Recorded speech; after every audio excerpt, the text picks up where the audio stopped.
ती कधीही कोणतीही गोष्ट दाखवण्यासाठी करतच नाही.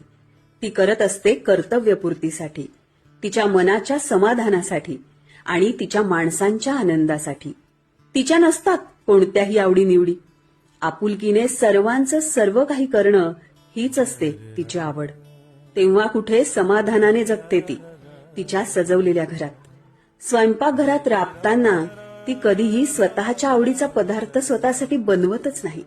सगळ्यांचे मनसुबे पूर्ण करत असते आणि तरीही चेहऱ्यावर स्मित ठेवून निभावत असते. बाई पण आणि आई पण. हाताच्या 5ही बोटांना मूठ बंद करून जपून ठेवते उंबऱ्याच्या आत. तिच्याच हातात असते घराची आणि घरातल्या प्रत्येक माणसाची जबाबदारी. तिथं तिचं नसणं घरातल्या 4 भिंतींनाही सहन होत नाही. म्हणून तर मिरवते ती न मिरवता सुद्धा.